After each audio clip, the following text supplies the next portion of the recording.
meetings in the morning with the Canadian Trade Minister and so on. So I'm sure it's been a crazy day. So thanks for taking time out. He's been a great supporter of both this program, which he's graced on many other occasions, and of course of the startup sector.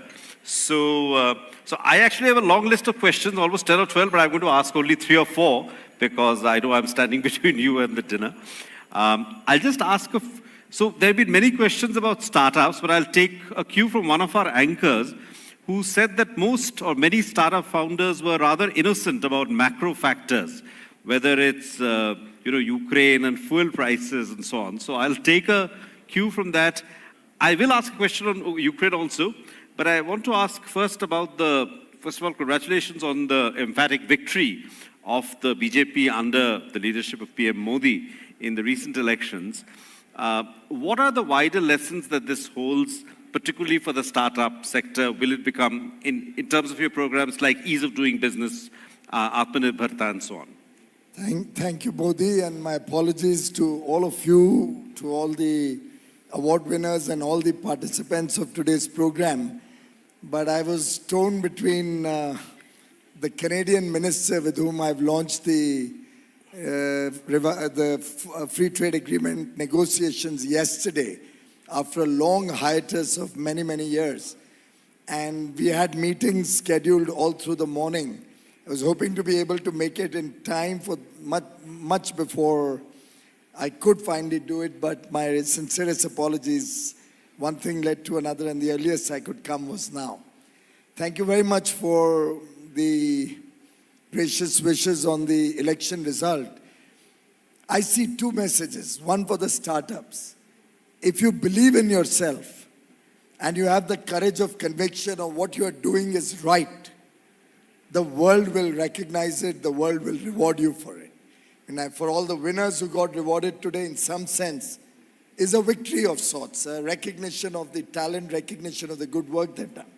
I think the results in the 4 states, in some sense, is a recognition of the work we've been trying to do for several years.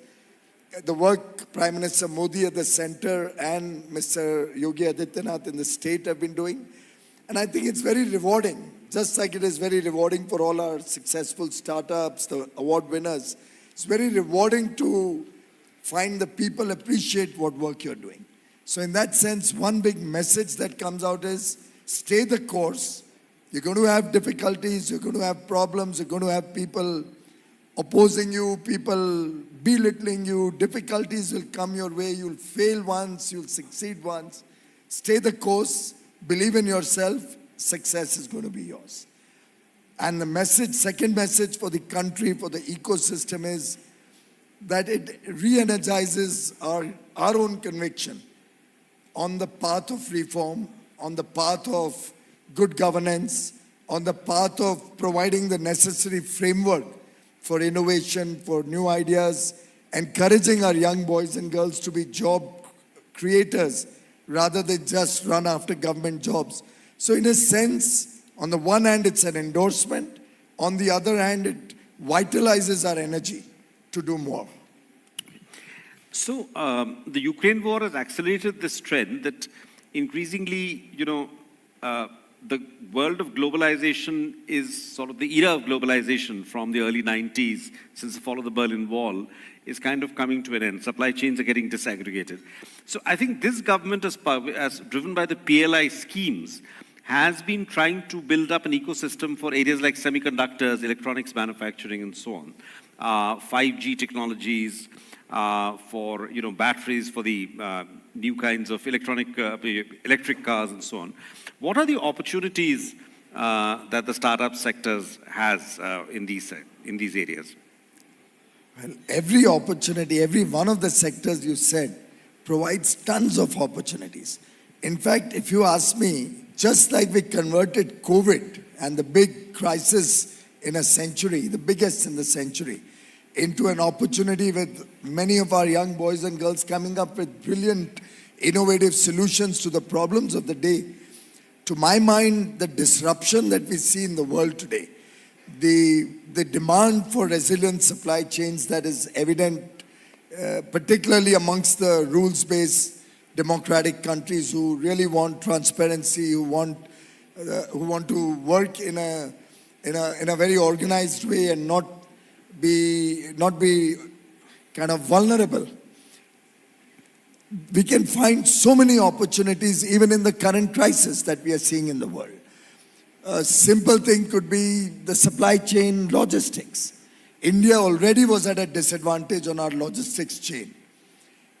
The war has shown us the vulnerability. In fact, COVID started it, war has accelerated it. The vulnerability of India on the logistics front, our cost of logistics, our management of logistics, our management of shipping and containers, the containerization of cargo and movement of goods, all of these provide opportunities. I remember how did the pellets come into being? Someday, many years ago, must have been somebody who realized that moving goods in and out of godowns and warehouses is so difficult that let's look at the pallet and the pallet system. Gradually, it got into a more formal system where they had the same size of pallet. As we moved up, we got the containerization coming in. And I think each one of these is probably an innovation that has gone up the ladder. Today, we have an opportunity where we will see possibly storage of food grains, the movement of vegetables and fruits, the transport of small volume or small value goods across continents at an affordable price. All of these will need some innovative solutions. We can't mix everything together. You can't move coal and in the same ship move wheat. But can some of you come out with a solution which can make that happen? Because we want to move large quantities of wheat to the world today, an opportunity that came out of the Ukraine-Russia crisis. But you need shipping, you need transportation, you need the logistics for it, and you need solutions to the limitations that we are facing. There's another, but there, again in the context of the Ukraine war, the combination of possibly rising fuel prices, which might go up in the next few weeks, rising inflation because of the supply chain constraints, which has only been exacerbated, won't that derail the nascent economic recovery? Short-term pain could also be long-term gain. We've always been import dependent on petrol and diesel or crude oil. For that matter, even on gas in a big way. I think some of our startups will now be looking at innovative ways, and the revolution towards clean tech or the movement out of our dependence on fossil fuel will get accelerated, will get wings. So to my mind, this is the time. It's a wake-up call for the nation, for all of us, and some of you will come up with the ideas to help us achieve better. For example, let's look at the electric vehicle movement. I still remember 6 or 7 years ago when we first floated the thought that can India move electrical in the next 10, 15 years in a big way. At one program, I'd probably said that by 2030, can every new vehicle at least be an electric vehicle? Sounded ludicrous at that point of time. Not anymore. It's something that will get accelerated as we go along.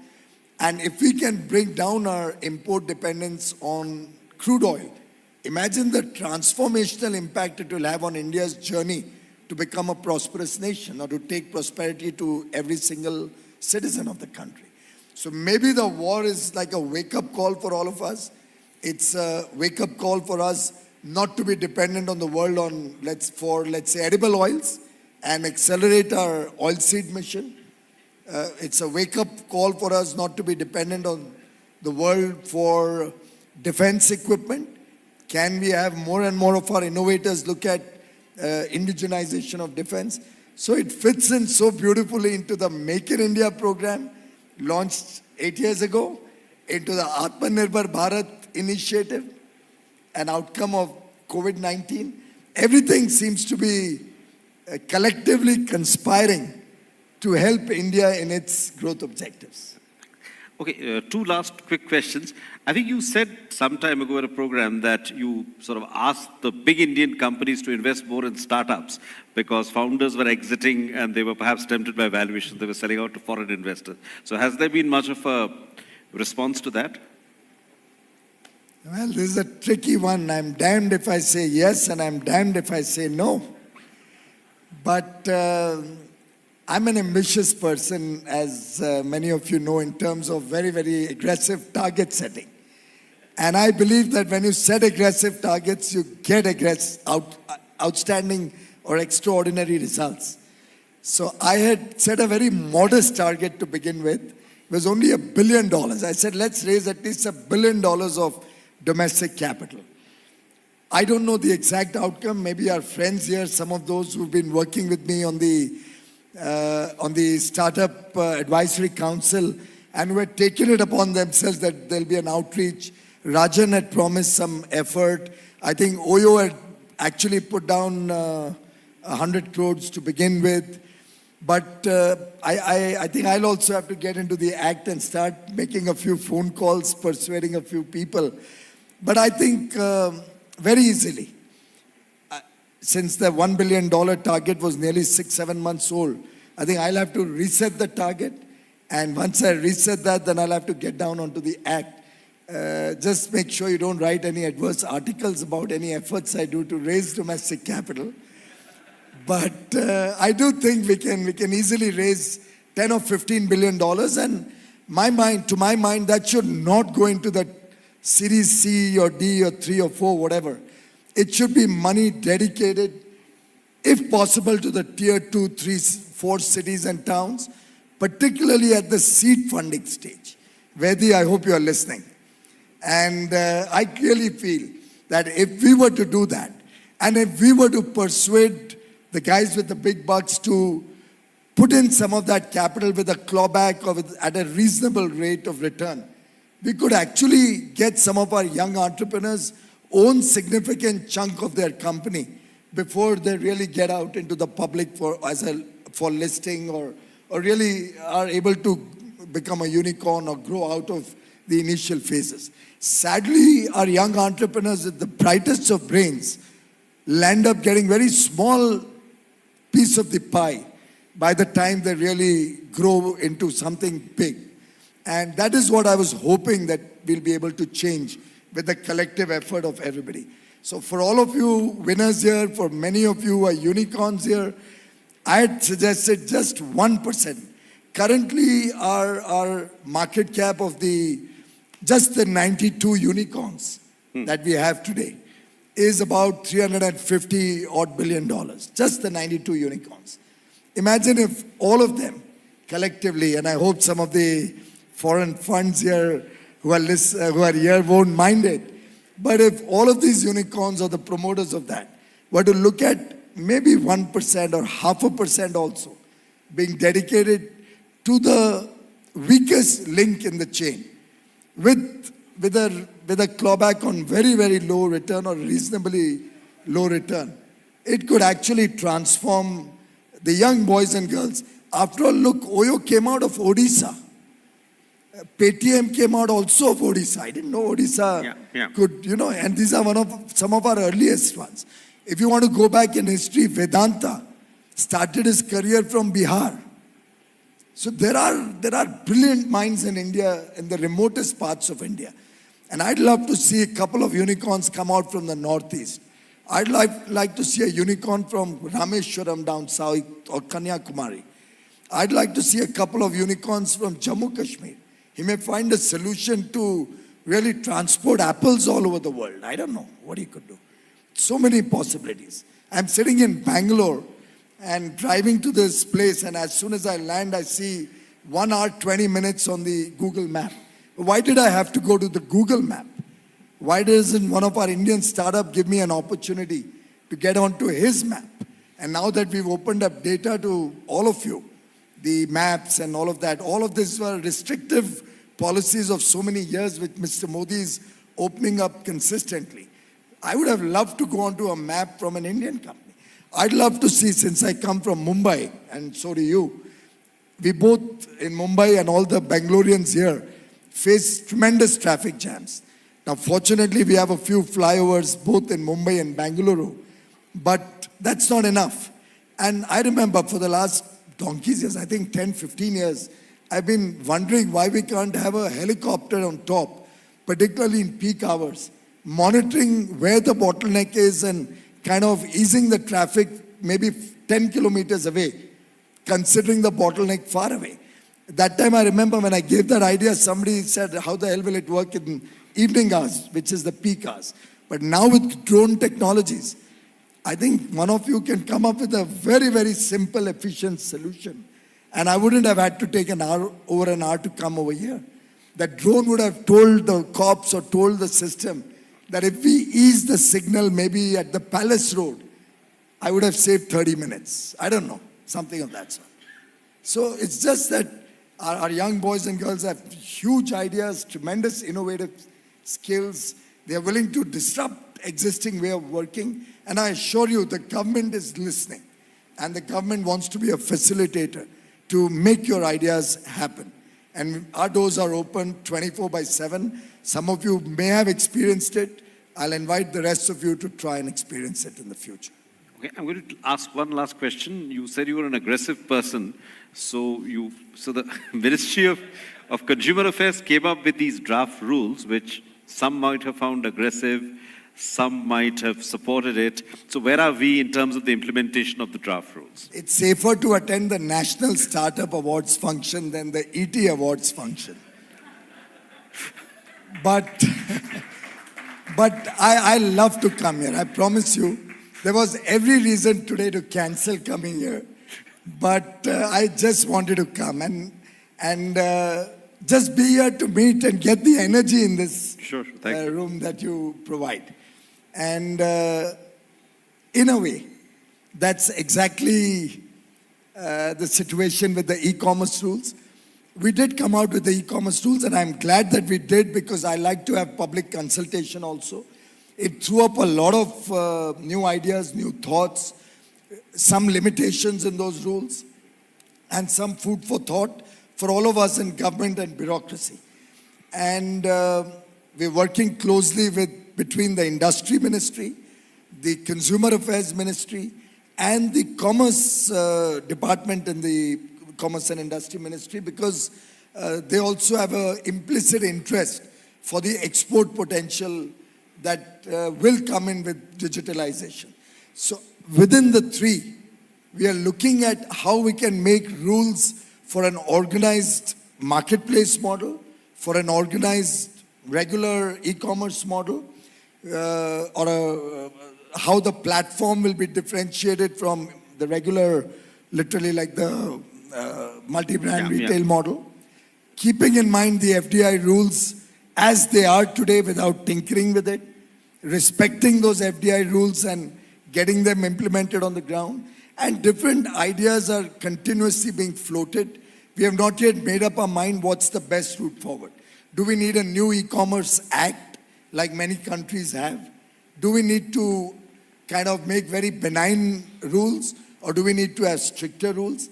Can we look at self-regulation? Can the industry come forward and say we are willing to self-regulate?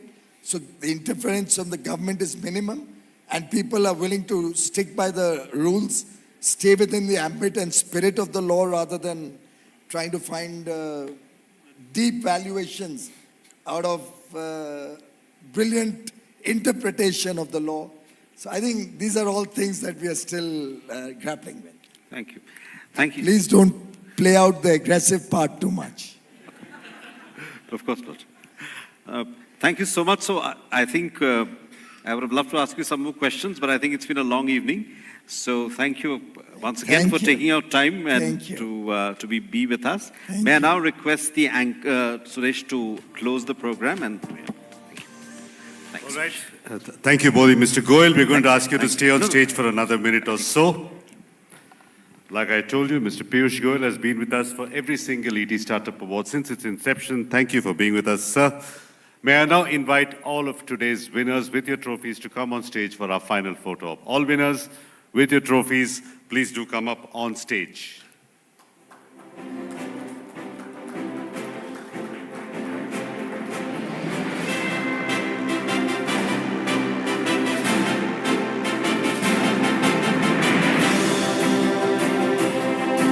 have everybody here, all our winners here.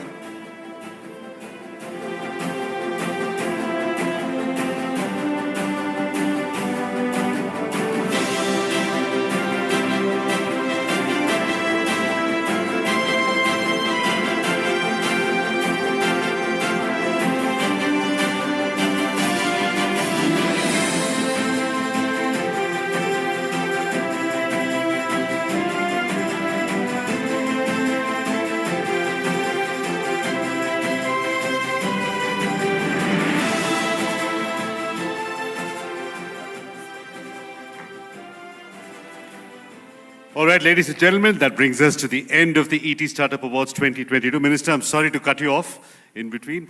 It's been a long day for everybody. Thank you to our presenting sponsor, IDFC First Bank. Thanks also to our hospitality partner, the Leela Bengaluru, our research partner, Traction, and broadcast partner, ET Now. Once again, if you're going social, use the hashtag ET Startup Awards.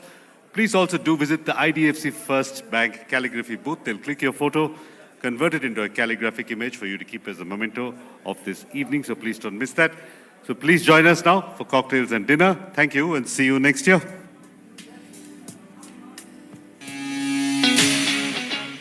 Are you a founder of a startup juggling too many hats? Does your calendar look like this? And incoming messages in your inbox look like these?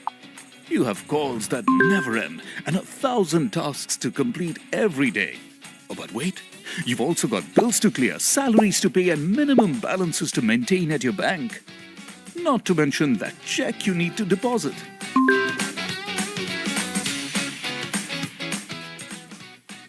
Believe us when we say